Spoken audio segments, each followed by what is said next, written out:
Hi my Janata party, क्या हाल है भाई सबके।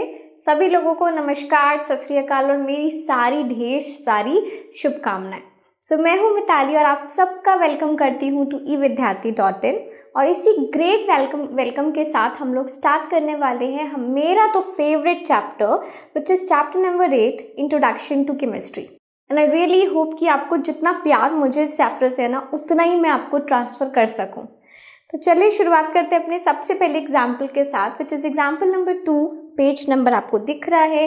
क्वेश्चन क्या कहना चाहता है जरा वो समझते हैं, ठीक है।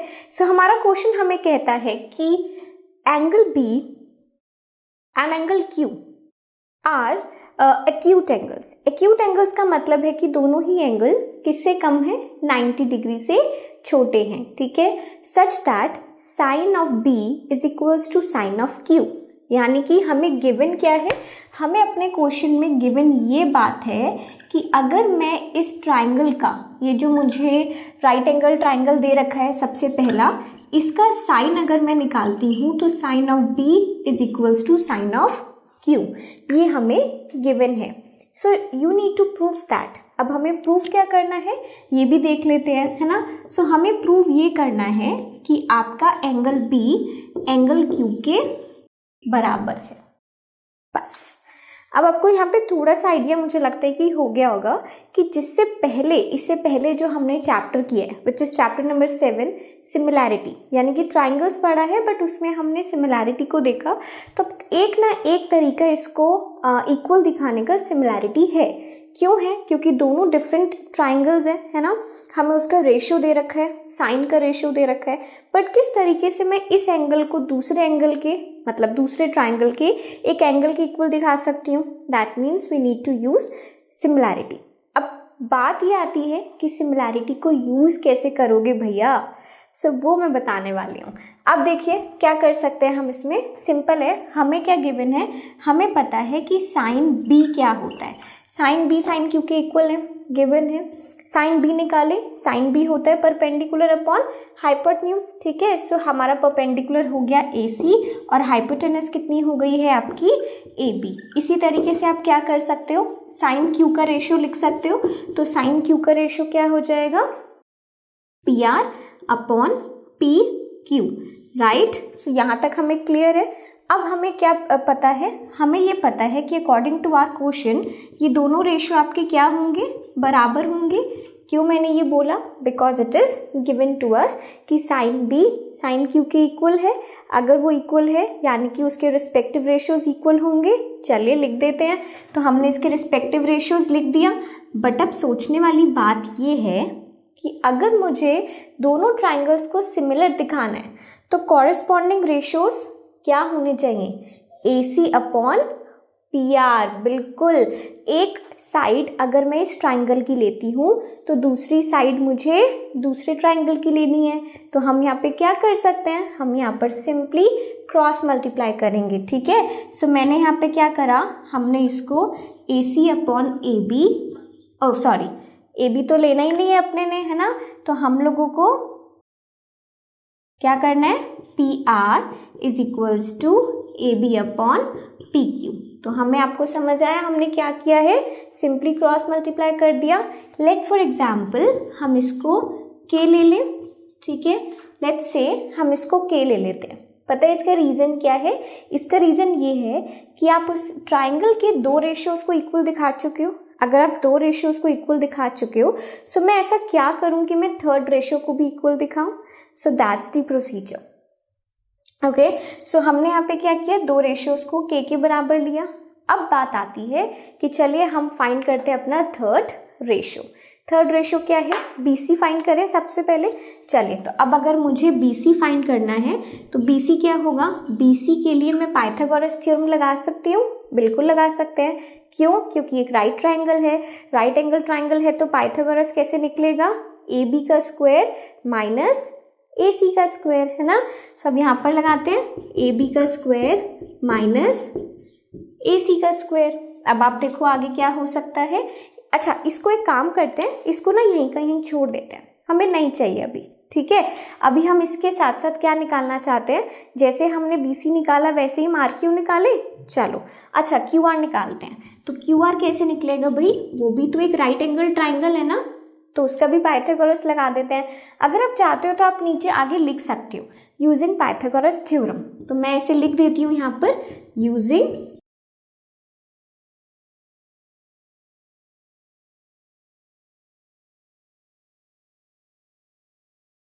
चलिए तो दूसरे का रेशियो लिखिए। अब हमारा क्यू आर क्या आ जाएगा देखते हैं। सबसे पहले पी क्यू का स्क्वायर माइनस पी आर का स्क्वायर, तो हमने ये अपने दोनों रेशियोज लिख लिए। फाइनली मुझे चाहिए क्या, अगर मुझे दोनों ट्राइंगल्स को सिमिलर दिखाना है तो मैं दो रेशियोज को, उसकी साइड्स की दो रेशियोज को इक्वल दिखा चुकी हूँ। अब मुझे B C upon Q R को दिखाना है, तो ठीक है अगर दिखाना है तो इसको ले लेते हैं। तो हम इसको कैसे लेंगे, यहाँ पर इसको लिखा रहने देते हैं और यहाँ पर हम इसको आगे फिगर आउट करते हैं, ठीक है। सो अब आपके पास क्या है, हमें निकालना है B C upon Q R. तो क्यू आर हम कैसे निकालेंगे, चलो तो सबसे पहले हम बी सी का रेशियो लिखते हैं, ए बी का स्क्वायर माइनस ए सी का स्क्वायर, ठीक है। इसके आगे क्या आएगा, इसके आगे हमारे पास आएगा पी क्यू का स्क्वायर माइनस पी आर का स्क्वायर। अब आपको ध्यान ये देना है कि सबसे पहले हमने क्या लिया था। देखो हम मान के क्या चल रहे थे, मैं आप लोगों के लिए एक बार यहाँ पर लिख देती हूँ। हमने के किसको माना है, एक बार हम उसको यहाँ पे ना लिख देते हैं, आप लोगों के लिए आसान होगा, ठीक है। सो हमने बेसिकली करा ये है कि A P upon P Q is equals to A C upon P R, ठीक है। A C upon P R, और ये किसके बराबर है, ये हमारे के बराबर है। अब आप यहाँ पे देखो हमें क्या चाहिए, हमें चाहिए ए बी। तो ए बी आप कैसे निकालोगे, आप सिर्फ इसको देखो और इसको देखो। अगर मुझे ये, अभी हम इसको नहीं लेंगे, ठीक है। सो अगर मुझे ए बी निकालना है तो हम क्या करेंगे, के इंटू पी क्यू लिख सकते हैं। तो बस आप वो सिंपली लिख दो। तो मैं यहाँ पे क्या लिखने वाली हूँ, के स्क्वायर और पी क्यू का स्क्वायर, ठीक है ना। अच्छा, साथ ही साथ हमारे पास नेक्स्ट क्या है, ए सी है। ए सी आप कैसे निकालोगे, ए सी आप लिखोगे के स्क्वायर और पी आर का स्क्वायर। तो हमने अपना सबसे पहला टर्म लिख लिया। अब इसी तरीके से हम क्या करने वाले हैं, बिल्कुल सेम तरीके से आप नेक्स्ट वाला रेशियो लिख दो, ठीक है। सब आपको क्या निकालना है, पी क्यू निकालना है ना। तो पी क्यू निकालने के लिए आप क्या करोगे, अच्छा लिसन, हम एक और काम कर सकते हैं। मुझे क्या जरूरत है कि मैं अपने नीचे वाले एक्सप्रेशन को टर्न करूं, हो सकता है ऊपर से कैंसिल आउट हो जाए, है ना। तो मैं इस वाले एक्सप्रेशन को बिल्कुल चेंज नहीं करूंगी। तो हम क्या कर रहे हैं, P Q square minus P R का स्क्वायर को ऐसे ही रहने देते हैं, ठीक है। अब हम देखो यहाँ पर क्या करेंगे, इसको मैंने यहाँ पे टर्न कर दिया, के का स्क्वायर कॉमन ले लूँ। चलिए, तो के का स्क्वायर अगर मैं कॉमन लूंगी तो मेरे पास आ जाएगा P Q square minus P R square, under root में है अपॉन, सेम एक्सप्रेशन हम अंडर रूट में लिखते हैं, पी क्यू का स्क्वायर माइनस पी आर का स्क्वायर। क्लियर हो गया। अब आप यहाँ पर ध्यान से देखो, ये अंडर रूट है, साथ ही साथ के का स्क्वायर है। तो के जब आपके रूट के बाहर आएगा तो एक सिंपल के की तरह आएगा, और रूट में क्या रह जाएगा, पी क्यू का स्क्वायर माइनस पी आर का स्क्वायर। इसी तरीके से डिनोमिनेटर में भी P Q square minus P R square. Clear हो गया आपको। अब हम अगर इसे कैंसिल आउट करेंगे, हुआ ना फायदा।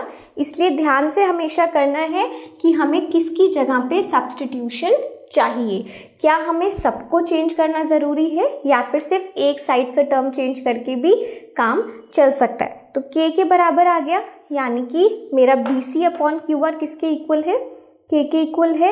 देयरफॉर आप इस इक्वेशन को नाम दे सकते हो, या फिर आप सिंपली लिख सकते हो देयरफॉर, क्योंकि हमने पहले ही क्या किया था, हमने के इक्वल इसको दिखा दिया था। दो कॉरेस्पॉन्डिंग रेशियोज हमारे के बराबर है, थर्ड कॉरेस्पॉन्डिंग रेशियो को हमने के इक्वल दिखा दिया।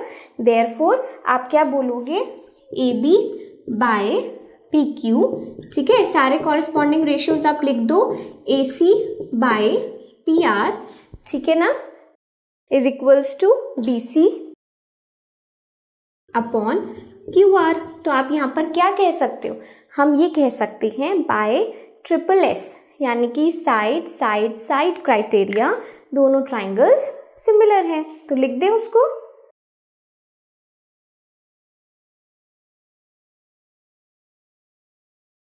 चलिए यहाँ पे कंटिन्यू करें। सो बाय ट्रिपल एस क्राइटेरिया, ठीक है। सो मैं यहाँ पर पहले ही लिख रही हूँ, देयरफॉर इसके आगे मैंने यहाँ पर कंटिन्यू करा है, ठीक है। So by triple S criteria हम ये लिख सकते हैं कि जो हमारे दोनों ही ट्राइंगल्स हैं, triangle A B C and triangle P Q R, ठीक है। सो ये जो हमारे दोनों ही ट्राइंगल्स हैं वो क्या हो गए हैं, सिमिलर हैं। अब सिमिलर अगर आपने दिखा दिया है तो वहाँ पर एक और बात आती है कि उसके कॉरेस्पॉन्डिंग एंगल्स क्या हो जाएंगे, इक्वल हो जाएंगे, हेंस प्रूव्ड। तो ये हमने प्रूव कर दिया कि एंगल बी एंगल क्यू के इक्वल है। क्लियर हुआ आप सबको किस तरीके से हमने इस क्वेश्चन को दिखाया है। देखो क्वेश्चन में ना थोड़ा सा स्टेप्स है, आपको देखना है कि भाई हमें सबसे पहले तो हमें ये सोचना है कि अगर हमें हालांकि हम ट्रिग्नोमेट्री में आ गए हैं, बट आप ये नहीं सोचोगे अरे यार ट्रिग्नोमेट्री में सिमिलैरिटी हम ये क्यों यूज़ कर रहे हैं, है ना, पाइथागोरस हम क्यों यूज़ कर रहे हैं, ऐसा नहीं सोचना है, ठीक है। अगर आपने कुछ भी उससे पहले सीखा है, पढ़ा है, तो सारी चीज़ें को आपको अपनी नॉलेज को उसमें लगाना है। दैट इज़ वाई यहाँ पर देखो सिमिलैरिटी कितनी काम आई है ना।